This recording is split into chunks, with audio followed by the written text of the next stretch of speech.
पण निवडणुकीची धामधूम सुरू होती. उन्हाताणामध्ये आपल्याला सगळ्यांना सगळी आपण गेल्या 40-45 दिवसापासूनचा सगळा रणधुमाळी जी चालू होती ती कुठेतरी आता शांत झालेली आहे. पण दुर्दैवाने या सगळ्या रणधुमाळीमध्ये अत्यंत महत्त्वाच्या प्रश्नाकडे कुठे दुर्लक्ष होतं का काय, या सगळ्या दुष्काळाच्या, शेतीच्या आणि एकंदरीत खानदेशाच्या प्रश्नाचं जर आपण बघितलं तर मोठ्या प्रमाणावर नुकसान झाल्याचं त्या ठिकाणी लक्षामध्ये येते. नवे तर कधी भरून न निघणारं नुकसान त्या ठिकाणी होतं. आणि म्हणून आज या पत्रकार परिषदेच्या माध्यमातून प्रशासन, शासन या व्यवस्थेने गांभीर्याने घेऊन त्याला दिलासा कसा देता येईल, त्याला मार्ग कसा काढता येईल, किमान अजून prevention is better than cure जे म्हणतो आपण, की एखादी घटनाच घडायला नको त्याच्या आधी काळजी कशी घेता येईल, त्या दृष्टीने काही पावलं टाकता येईल का, त्या दृष्टीने या पत्रकार परिषदेतून काही प्रकाश होत 5 प्रमुख मुद्द्यावर आम्ही टाकणार आहोत. सगळ्यात पहिला मुद्दा जर आपण बघितला, दुष्काळाच्या संदर्भामध्ये आपण जळगाव जिल्हा आज देशात नाही तर जगातल्या सगळ्यात हॉट आपण जे म्हणतोय 46.5 म्हणजे आज आपण एक ज्या सुवर्णनगरी, दाल नगरीची ओळख आहे ती आज एका प्रकारे आपण बघतोय की एक वेगळी ओळख जळगावची त्या ठिकाणी होते आणि आपण होरपळतोय अक्षरशः. या दुष्काळाच्या दाहकतेची परिस्थिती जर आपण लक्षात घेतली, नंबर 1 की शेतकऱ्याच्या अनुषंगाने खरं तर ही निवडणूक मदत, पुनर्वसन किंवा ज्या पद्धतीने आपत्ती व्यवस्थापन आणि शासन म्हणून हे गांभीर्य अनलिनोच्या पासून तर अशा वेगवेगळ्या पद्धतीने हवामानाचे अंदाज स्पष्ट होते. किंवा शासनाचे GR पण निघाले होते, किती तालुके आणि किती महसूल मंडळ दुष्काळामध्ये आहे, दुष्काळ सदृश्य, दुष्काळग्रस्त, गंभीर दुष्काळ, या सगळ्या ट्रिगर्सनुसार शासनाकडे सगळा डेटा असताना दुर्दैवाने 5 टप्प्यामध्ये निवडणूक घेऊन महाराष्ट्रातला शेतकरी आणि दुष्काळातला मराठवाडा, विदर्भ, खानदेश होरपळण्याचं पाप या प्रशासनाचं आणि या सरकारच्या माध्यमातून झाले. ही बाब आपण लक्षामध्ये घेतली पाहिजे. कारण की एकाच टप्प्यात जर निवडणूक घेतली असती मागच्या वर्षीप्रमाणे, पंचवार्षिकप्रमाणे, तर प्रशासनाला वेळ मिळाला असता. सगळं महसूल प्रशासन निवडणुकीत लागलं. कृषी आणि संलग्न विभाग जे आहेत त्याचे नियोजनाला कोणाला वेळ नाही दुष्काळाच्या किंवा या परिस्थितीला. आणि एवढं झाल्यावर पण शांत राहिले नाही. अजून यांचा इतर राज्यात प्रचार सुरूच आहे. इथे आचारसंहिता शिथिल करून तात्काळ दुष्काळाच्या मदत, पुनर्वसनाच्या, आपत्ती व्यवस्थापनाच्या अनुषंगाने पावलं टाकायची सोडून दिली. आणि आज आता कुठेतरी सांगायला आता 12 वाजता VC घेत आहेत CM साहेब. मग आज जर VC घेऊ शकत होते तर मग 10 दिवस काय झोपा काढत होते का? तुम्ही बोललं तर राग येईल त्यांना. आज त्या ठिकाणी मंत्रिमंडळ बैठका घेत आहे. आता दुपारी 2ला परत बैठक लावली. म्हणजे मग इतके दिवस काय करत होते? शेतकरीचे तुम्ही काय मरण्याची वाट पाहत होते का? आणि म्हणून आपल्यापुढे काही गंभीर मुद्दे मी या ठिकाणी मांडू इच्छितो. नंबर 1 की उष्माघाताने काल जळगाव शहरामध्ये 60 पेक्षा जास्त बॉडी, बाकीच्या तर रिपोर्ट नाही ते अजून, अक्षरशः त्यांच्या अंत्यसंस्काराच्या साठीची व्यवस्था शासन, प्रशासन म्हणून करू शकत नाही. आणि दुर्दैवाने आपण जर बघितलं, मी फक्त काल चाळीसगावातल्या 4 गावामध्ये दूरदर्शनाला गेलो, 22-23 ठिकाणी भेटला असता 8 उष्माघाताने बळी गेलेले होते. आणि हेच आमचे सगळे पदाधिकारी आम्ही जे बघतोय सगळेजण, तर लिटरली एका तालुक्यातून शेकडो लोक उष्माघाताने जात आहेत, ज्याचे रिपोर्ट सरकारकडे नाहीये. जे खासगी दवाखान्यात उपचार घेत आहेत, कोणी दगावत आहेत, काही तर रुग्णांना त्या ठिकाणी रस्त्यावर कोणी पडतंय, कोणी शेतात जातंय. ही परिस्थिती आपण जळगाव शहराची अनुभवत आहात. त्यामुळे उष्माघाताने बळी जाण्याच्यासाठी प्रिव्हेन्शन म्हणून काही जागृती झाली पाहिजे होती, वेळीच काळजी घेतली गेली पाहिजे होती. काही नाही. कलेक्टरने मेसेज टाकला, सरकार म्हणून कुठलीही पावलं टाकल्या गेली नाही की जे गांभीर्य त्या ठिकाणी होतं, जे हवामान खात्याचा अंदाज होता, दुर्दैवाने निष्पाप बळी घेण्याचं काम या सरकारने उष्माघाताच्या आणि या दुष्काळाच्या परिस्थितीमध्ये होते. या परिस्थितीचं आपण जर गांभीर्य घेतलं, दुष्काळ सदृश्य आणि दुष्काळग्रस्त आता शेती आणि ग्रामीण भागाची व्यवस्था आपल्या पुढे मांडतोय, आपल्या माध्यमातून मांडतोय. लिटरली पावसाचा खंड 21 दिवस झाला असेल तर ते दुष्काळग्रस्त म्हणून त्या ठिकाणी पावसाचा खंड, मग हवेतली पाण्याची आर्द्रता, असे वेगवेगळे 4-5 ट्रिगर्स जे आपण म्हणतो बाबी दुष्काळाच्या अनुषंगाने त्यांनी केल्या होत्या. मात्र माझ्या जळगाव जिल्ह्यातल्या जवळजवळ 90% जिल्हा हा दुष्काळग्रस्त न घेता दुष्काळ सदृश्य घेतला आणि आजपर्यंत 1 रुपयाची आर्थिक मदत त्या ठिकाणी एखादी मंडळ एखादी तालुका सोडता बाकी उरलेल्या 14 तालुक्यांना मिळालेली नाही. म्हणजे अक्षरशः आता जून सुरू होईल, दुसऱ्या आठवड्यात पावसाचं त्या ठिकाणी निसर्ग तारेल, पण सरकार मायबाप म्हणून आतापर्यंत शेतकऱ्याच्या कुठल्याही कामी आलेलं नाही. आणि म्हणून दुर्दैवाने या दुष्काळग्रस्त आणि दुष्काळ सदृश्य लिटरली लोकांची फसवणूक केली. दुष्काळ सदृश्याचा GR काढला, दुष्काळ सदृश्य तालुके म्हणून डिक्लेअर केले, पण दुष्काळ सदृश्य म्हणून दुष्काळग्रस्तचा एकही फायदा म्हणजे तुम्ही लक्षात द्या, ग्रस्त आणि सदृश्य दुष्काळग्रस्त तालुक्यांना 150 कोटी हेक्टरी मग त्या ठिकाणी जिरायत बागायत फळबाग त्या ठिकाणी आली, पण दुर्दैवाने माझ्या जळगाव जिल्ह्यातला 90% जिल्हा हा कुठलीही मदत त्याला मिळालेली नाहीये.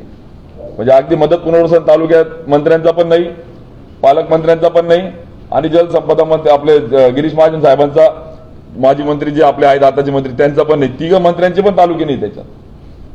मला सांगा, शासन दरबारी आपण 21 दिवस काही ठिकाणी 20 दिवस पाऊस पडला नाही, काही ठिकाणी 19 दिवस पडला नाही. आपण आपलं वजन वापरून या सगळ्या परिस्थितीमध्ये या दुष्काळग्रस्तांना का बरं आपण त्या ठिकाणी सदृश्य आणि ग्रस्त मध्ये फरक करून त्यांच्यावर अन्याय केला आहे? एवढ्यावर यांनी शेतकऱ्याची चेष्टा थांबवली नाहीये. दुष्काळ सदृश्य तालुक्यांसाठी शासनाचे निकष होते की त्यामध्ये क्लिअर सांगितलं होतं त्यांनी की सगळ्यात पहिले या सगळ्या शेतकऱ्यांसाठी मनरेगाच्या माध्यमातून अटी शिथिल करून आपण आराखडा तयार करा आणि यांना दिलासा द्या.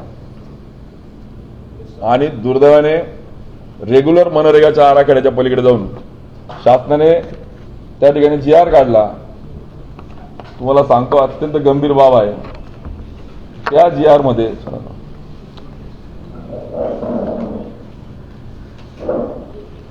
जो GR त्या ठिकाणी काढला त्याच्यातून एका बाजूला 5-5 लाख शेततळे द्या, 5-5 लाख सिंचन विहिरी द्या, 10 लाख हेक्टर फळबाग करा, असे पंचवार्षिक बजेट तयार करण्याचा आदेश दिला. पण दुर्दैवाने जळगाव जिल्हा असा आहे की त्यांनी ते पंचवार्षिक बजेट तयार केलं नाही, यांना वेळच नाहीये.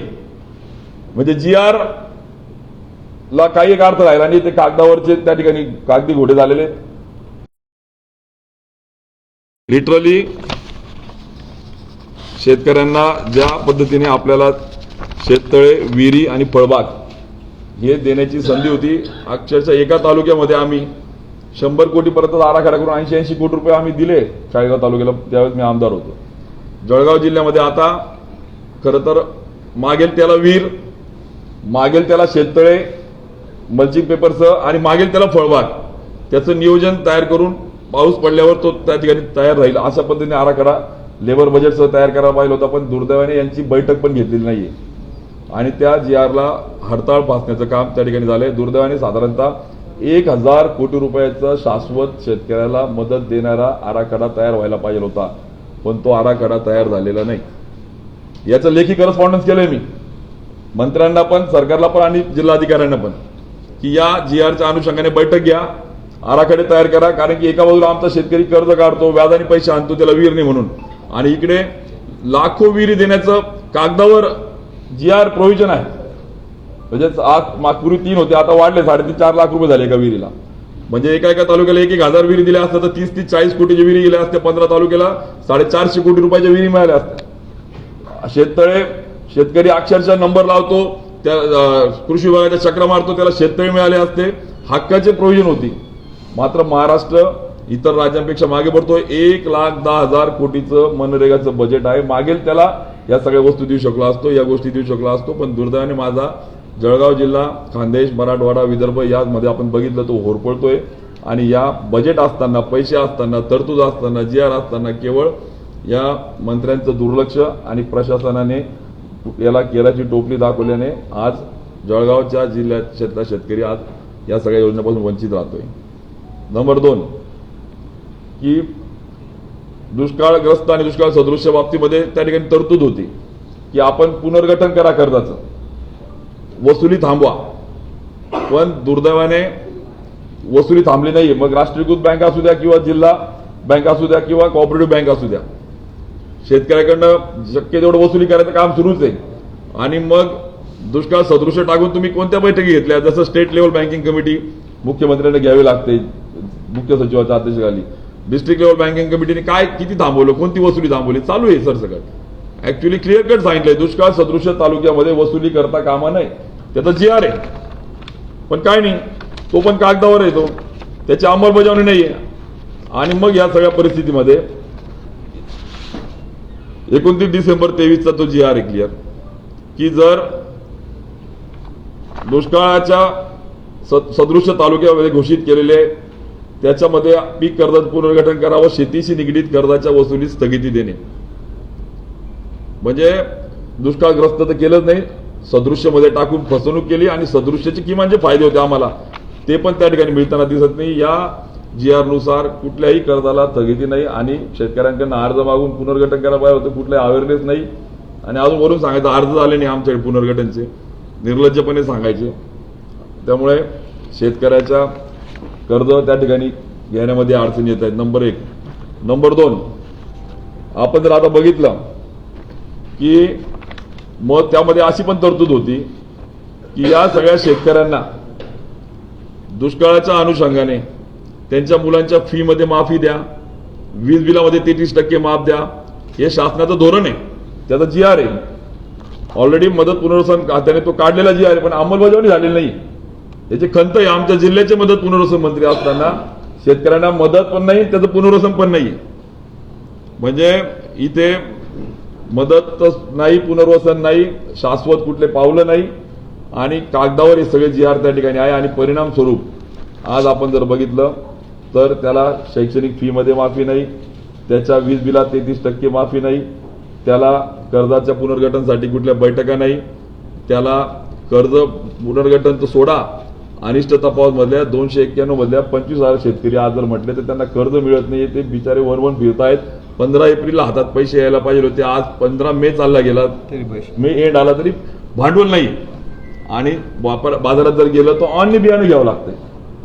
म्हणजे खरीप आढावा बैठक जी म्हणतो आपण, यांना तर ते भानत नव्हतं, निवडणुकीमुळे घेता येत नव्हतं, प्रशासनानेच घेतली खरीप आढावा बैठक.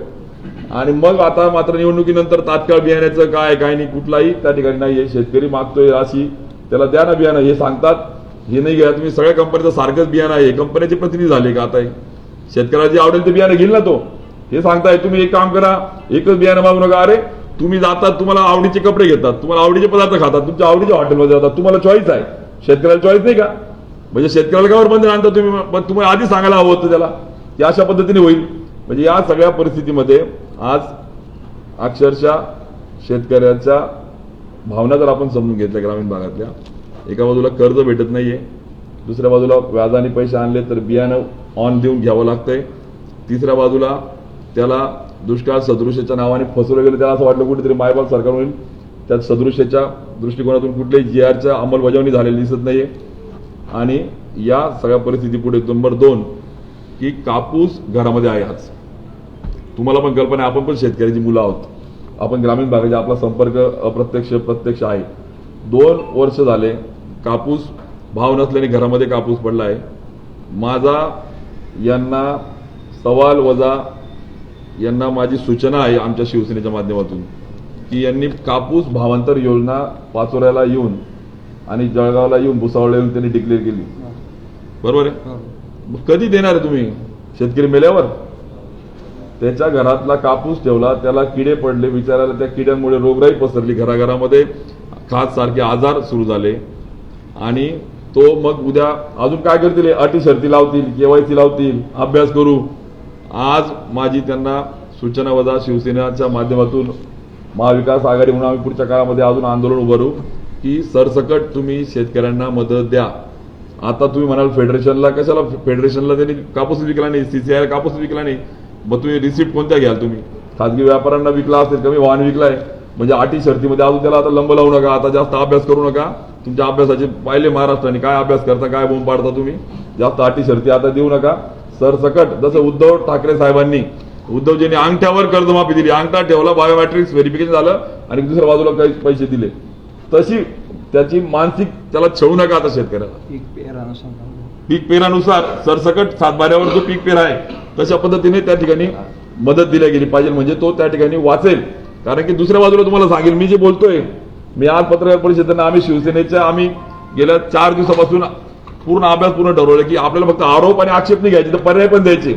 माझा यांना प्रश्न आहे की एका बाजूला मदत पुनर्वसन खात्याला तोक्ते वादळ आलं होतं, 15,000 कोटी रुपयाचा आराखडा केंद्र सरकारला सादर केल्यानंतर 5,000 कोटी रुपये दिलेले आहेत. 5,000 कोटी रुपये म्हणजे 50 कोटी खर्च केले नाही यांनी 24 महिन्यात. म्हणजे एका बाजूला तुमच्या खात्यात 5,000 कोटी रुपये पडून आहे मदत पुनर्वसनचे, NDRF राष्ट्रीय आपत्ती निवारण निधी, नॅशनल डिझास्टर रिलीफ फंड च्या माध्यमातून 5,000 कोटी रुपये मिळाले पहिल्या टप्प्यातले, 15,000 कोटी अप्रूव्ह केलेले आहेत, त्यात 50 कोटी खर्च करायला नाही. म्हणजे गुजरातच्या बॉर्डरवर वादळ आलं म्हणजे समुद्राच्या किनारचा माणूस आहे आणि माझा खानदेश मराठवाड्यातला कोण महाशेतकरी, याला कोण मदत करणार आहे? ही आपत्ती नाही का आता? 46-48 डिग्रीला शेतकरी तो बळीराजा भाषण करता, फक्त बळीराजा आणि आमचा पोटाची खळगी भरणारा शेतकरी भाषण करतात, पण तशी कृती करत नाही. मदत पुनर्वसन खात्याला NDRF कडनं जर तुम्ही तोक्ते वादळाला 15,000 कोटीचा आराखडा देऊ शकतात, तर माझ्या कापूस उत्पादक शेतकऱ्याला का बरं दिलाच नाही?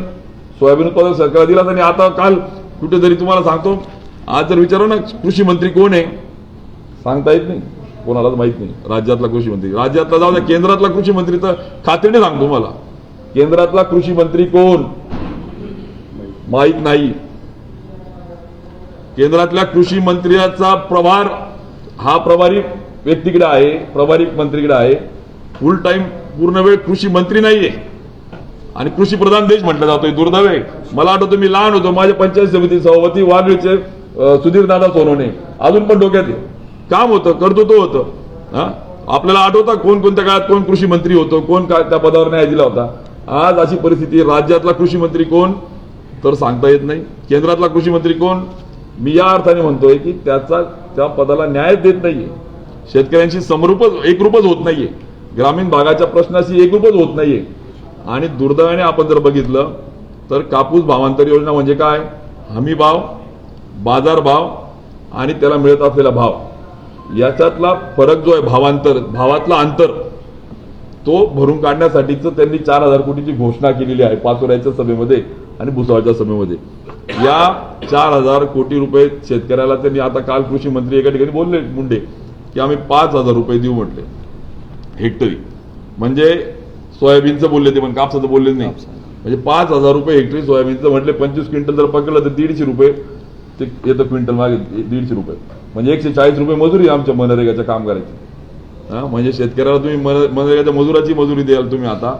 म्हणजे आज या सगळ्या परिस्थितीत या कापसाच्या आणि सोयाबीनच्या भावाच्या संदर्भामध्ये तात्काळ सरसकट कुठल्याही पद्धतीने KYC करायला जा रे बाबा आणि मग तुम्ही अटी शर्ती लावू आणि मग पावत्या आणणारे असं काही करू नका.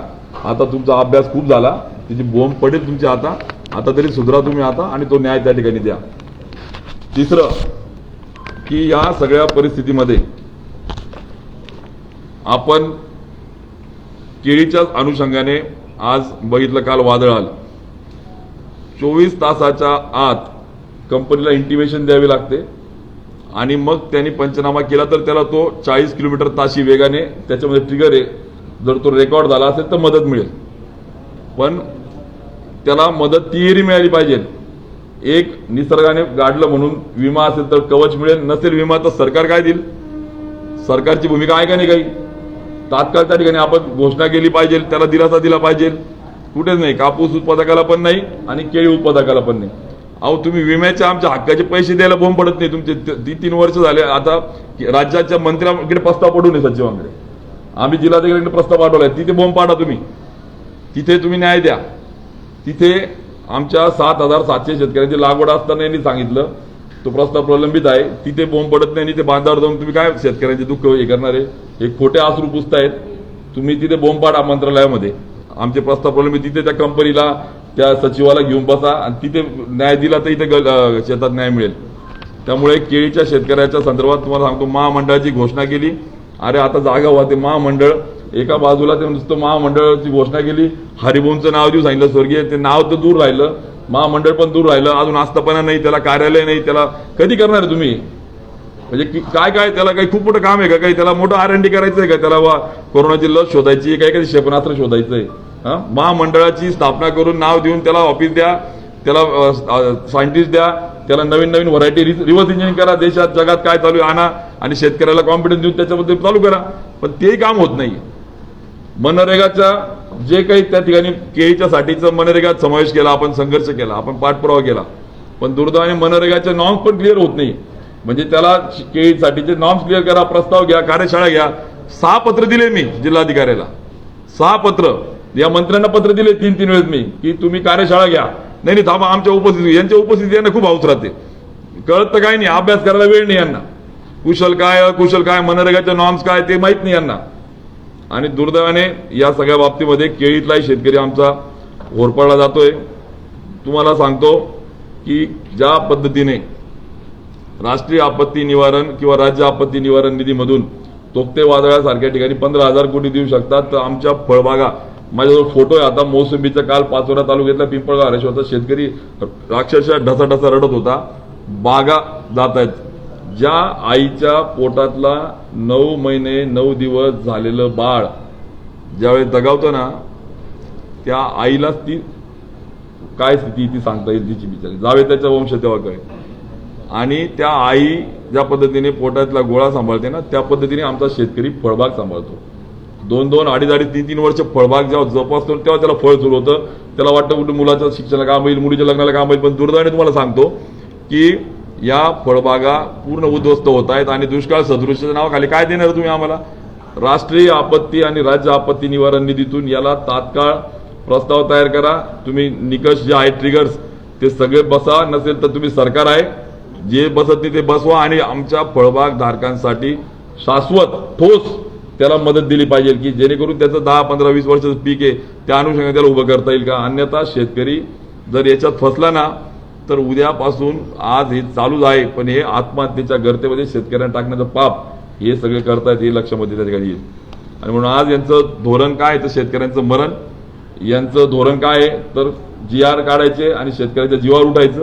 कागदावर GR, अंमलबजावणीसाठी प्रशासनाला कुठला फॉलोअप नाही, बैठका नाही, त्याचा अभ्यास नाही, त्याच्या अनुषंगाने कुठे काही दौरे नाही.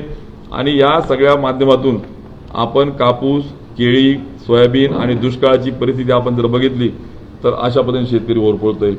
शेवटचे 2 मुद्दे आता मी त्या ठिकाणी घेईल की चौथा, बँक. जिल्हा बँकेला आम्ही वारंवार सूचना केल्या, राजकारणाच्या पलीकडे सूचना केल्या. अरे माणूस म्हणून बरं, आम्ही आरोप प्रत्यारोप नाही करत आहे. स्वतः सत्ताधारी संचालक किशोर धनसिंग पाटील, अमोल चिमणराव पाटील, या रोहिणी खडसे या संचालकांनी पत्र दिले हो की तुम्ही थेट न करता पुरवठा तो संस्थेकडनं करा, शेतकऱ्याला सहजासहजी मिळेल. पण यांना वेळ नाही. म्हणजे आज या सगळ्या जिल्हा बँकेच्या माध्यमातून जो काही शेतकरी आज ATMच्या नावाने, मागच्या काळात मी बोललोय ते सगळे, मी परत मुद्दे रिपीट करणार नाही, पण आम्ही सहकार विभागाच्या माध्यमातून, DDRच्या माध्यमातून, जिल्हा बँकेच्या संदर्भात देखील त्या ठिकाणी सूचना केल्या आहे की शेतकऱ्याची पिळवणूक बंद करा, त्याला कर्ज द्या, त्याची त्या ठिकाणी फसवणूक होता कामा नये. आणि शेवटचा मुद्दा जो होता की बँकेच्या सोबत दुधाच्या संदर्भात, की दूध उत्पादक शेतकऱ्याला 5 रुपये अनुदान फरक त्याला मिळाला नाही. आचारसंहिता शिथिल करा तुम्ही तात्काळ. तुम्ही इकडे तिकडे दौरे करत फिरताय, काय मेल्यावर त्याला केव्हा द्याल तुम्ही त्याला? 5 रुपयाचा फरक हा शेतकऱ्याचा दोष नाहीये, दूध उत्पादकाचा दोष नाही, त्याला तुमचं नाकर्तेपण आहे. दूध उत्पादक संघाने त्यांनी प्रस्ताव तयार केले, ते वेळेत दिले म्हणून तो त्या ठिकाणी होरपळतोय. त्यामुळे त्याला पण ते 5 रुपये दिले तर बरं आहे. नाहीतर शिवसेना आणि महाविकास आघाडी पुढच्या टप्प्यामध्ये 8 दिवसाच्या आत तुम्ही हे सगळे पावलं टाकले तर बरं आहे. नाहीतर आम्ही 8 दिवसानंतर महाविकास आघाडी म्हणून त्या ठिकाणी आंदोलनाची दिशा ठरवू, मुद्द्यानुसार आंदोलन करू. आणि राजकारण म्हणून नाही, तर त्याला पर्याय म्हणून आम्ही व्यवस्था म्हणून त्या ठिकाणी संघर्ष करून शेतकऱ्याच्या पदरात मिळालं पाहिजे. आम्हाला भांडवल करायचं नाही, आम्हाला कोणाच्या टाळवरतून लोणी खायचं नाही, पण त्याला तुम्ही द्या ना. तुम्ही राज्यकर्ते आहात. जळगावच्या सुवर्णनगरीमध्ये सुवर्ण अक्षरात लिहिलं गेलं पाहिजे होतं की मुख्यमंत्र्याचा जवळचा मंत्री, पालकमंत्री आपले आहेत, उपमुख्यमंत्र्यांच्या जवळचे दुसरे मंत्री गिरीश महाजन आहेत, दुसऱ्या उपमुख्यमंत्र्यांच्या जवळचे मंत्री अनिल पाटील आहेत, अरे सुवर्ण नगरीतल्या सुवर्ण काळातल्या तिघ मंत्र्यांनी जळगावला सुवर्ण अक्षरात लिहिता येईल अशी कारकीर्द केली पाहिजे. पण दुर्दैवाने उष्माघाताने शेकडो बळी जात आहेत. केळी कापूस उत्पादक होरपळतोय अशी परिस्थिती आहे. आणि आज या सगळ्या परिस्थितीला बदलण्यासाठी सकारात्मक पुढे येऊ आपण. मला तुम्हाला उलट संधी मिळाली, तुम्हाला त्याचं सोनं करा. उलट याच्या दृष्टीने तुम्ही योगदान द्या. का म्हणून तुम्ही मनरेगाच्या माध्यमातून 3 लाख विहिरी, 10 लाख शेततळे आणि जर 10 लाख हेक्टर फळबाग सांगितली, का बरं बैठका घेत नाही तुम्ही? का जीवार येते तुमची? का वर आराखडे तयार करत द्या ना. तुमच्या काय जाणार आहे? 1,10,000 कोटी बजेट आहे ना. मध्य प्रदेश, आंध्र प्रदेश ते किती मोठ्या प्रमाणात मनरेगातून देते, तुम्ही द्या ना. एकट्या जळगाव जिल्ह्याला तुम्ही 1,500 कोटी रुपयाचा आराखडा तयार करून 1.5 वर्षात देऊ शकतात. नसेल देत तर मी देतो, द्या राजीनामे. मी सांगतो त्यांना, मी देऊन दाखवतो तुम्हाला विहिरी. प्रत्येक तालुक्याला 3,000 विहिरी, 4,500 विहिरी, शेततळे, फळबाग. नाही सुजलाम सुफलाम झाला तर नावाचा त्या ठिकाणी शिवसैनिक नाही. आम्ही शिवसैनिक तयार आहोत. पण तुम्ही बोंब पाडा ना. धोरण तयार झालंय, बजेट तयार आहे, करायचं काय? अंमलबजावणी. त्याला खूप मोठं एक संशोधन करायचं नाहीये. म्हणून आज या सगळ्या परिस्थितीत या माध्यमातून, आपल्या माध्यमातून हे सगळे गंभीर मुद्दे त्या ठिकाणी पुढे आणतोय. दुसरा, आजच सकाळी ज्यावेळेस उठलो, सकाळीच पहिले शेतकऱ्याचा फोन आला की दुर्दैवाने दुप्पट कडधान्य आयातीचं शेतकऱ्यावर संकट. 2023-24 ला 25 लाख टन कडधान्य, हरभरा त्यासारखी आयात केली होती. मात्र या वर्षामध्ये 50 लाख टन दुपटीने आयातीचं जे शुल्क होतं 55-60% ते माफ केलं गेलं. मला सांगा, आयात शुल्क माफ केलं, मग गोदामं भरली तर कशाला भाव येईल? रब्बीला जे काही पिकेल ते आता साधं गणित आहे. जर 25 लाख टनाच्या ऐवजी 50 लाख टन तुम्ही आयात करतायत, आयात कर 55% असल्याने तो कमी आयात होणार आहे, तो 0 करून टाकला. म्हणजे आता बाहेरून आयात होईल, म्हणजे बाहेरच्या देशातला माल इथे गोदामात भरला जाईल. मग शेतकरी रब्बी जेव्हा पिकेल तेव्हा कशाला भाव भेटेल त्याला? साधं गणित आहे आता. म्हणजे यासाठी कुठेतरी कृषी मंत्री द्या पूर्ण वेळ, कुठेतरी त्याचं गांभीर्याने घ्या. आणि हे सगळे बाब जे आहेत हे अत्यंत गंभीर त्या ठिकाणी आहे. आणि शेवटचे मुद्दे मी घेतो. काल पैसे नाही शेतकऱ्याला द्यायला, यांना पैसे नाही कापूस उत्पादकाला. तुम्हाला सांगतो, काल MSRDC Maharashtra state road development कॉर्पोरेशनने पुणे रिंग रोडसह नांदेड ते समृद्धी, भंडारा गोंदिया ते समृद्धी 59,000 कोटी रुपयाच्या निविदा काढल्या. तुम्हाला सांगतो, धक्कादायक बाब आहे. दिवसा ढवळ्या लुटल्या जात आहे. 60,000 कोटीचे टेंडर 40% अबवणे, 40% अबवणे. बजवळ डिटेल्स सगळ्या आणलेल्या मी, कोणाला निविदा दिल्या, नवयुग कोण आहे, मेगा इंजिनिअरिंग कोण आहे. 40% अबवणे निविदा देताना यांना लाज वाटत नाही?